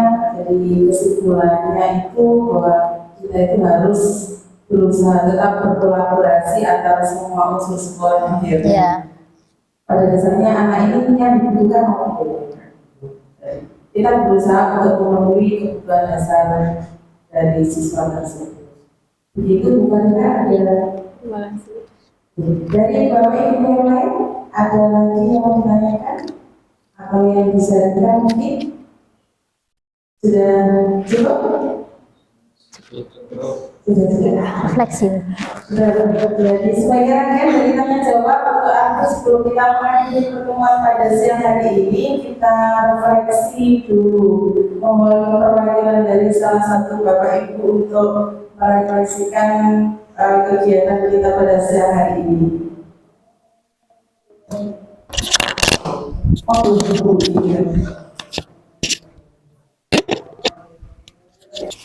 Terima kasih atas waktu yang diberikan pada saya. Alhamdulillah siang ini saya dan juga teman-teman guru mendapatkan ilmu yang sangat bermanfaat terkait dengan materi budaya positif di sekolah ya, yang menurut saya budaya positif di sekolah itu bisa tercapai kalau ada kerjasama dari semua pihak ya, dari Bapak Ibu guru, guru BK, bagian ketertiban, semua kerjasama dari Bapak Ibu guru sangat menentukan berhasil tidaknya budaya positif di sekolah itu bisa tercipta atau tidak. Itu yang pertama. Terus yang kedua berkaitan dengan 5 posisi kontrol sebagai guru BK. Selama ini saya dan teman-teman guru yang lain mungkin masih menerapkan posisi penghukum. Jadi kita bersama sekarang mau berusaha dan belajar untuk merubah posisi kita sebelumnya sebagai posisi penghukum, terus sekarang kita mau mencoba belajar sebagai posisi manajer, di mana kita harus berkolaborasi dengan siswa agar siswa tersebut bisa, setidaknya mereka bisa tahu mengapa mereka melakukan kesalahan, terus kesalahannya itu latar belakangnya apa, mereka bisa menemukan solusi atas masalah yang mereka hadapi, dan kita sebagai guru bisa membantu siswa tersebut untuk memecahkan masalah. Terima kasih, saya kira itu saja dari saya. Terima kasih atas waktu yang diberikan. Assalamualaikum warahmatullahi wabarakatuh. Terima kasih Bu Ika, Bapak Ibu yang terhormat. Serangkaian acara kita pada siang hari ini telah selesai. Kita simpulkan satu hal, bahwa membangun budaya positif sekolah dan membangun keyakinan atau visi sekolah yang menumbuhkan dan yang kembangkan budaya positif sekolah tadi itu merupakan salah satu cara yang dapat kita lakukan dalam membantu murid tumbuh maksimal. Itu yang penting. Jadi kita melayani murid, itu yang penting. Yang memiliki, tentu saja yang memiliki karakter sesuai yang kita cita-citakan, yaitu berkarakter profil pelajar Pancasila. Mudah-mudahan dengan kolaborasi yang bagus pada semua warga SMP Negeri 3 Sukio akan menjadikan SMP Negeri 3 Sukio semakin maju dan semakin dapat istilahnya dengan mencetak ya, kita membuat murid kita itu bisa tumbuh maksimal seperti yang sudah saya sampaikan tadi. Baiklah Bapak Ibu yang terhormat, kita akhiri acara kita pada siang hari ini dengan bacaan hamdalah bersama-sama. Alhamdulillahirabbil alamin. Terima kasih sekali lagi pada Bu Yulika, tentu saja Bapak Kepala Sekolah, Bu Yulika dan Bapak Ibu yang hadir. Saya akhiri acara diseminasi pada siang hari ini dengan memohon maaf jika ada kesalahan. Assalamualaikum warahmatullahi wabarakatuh. Waalaikumsalam.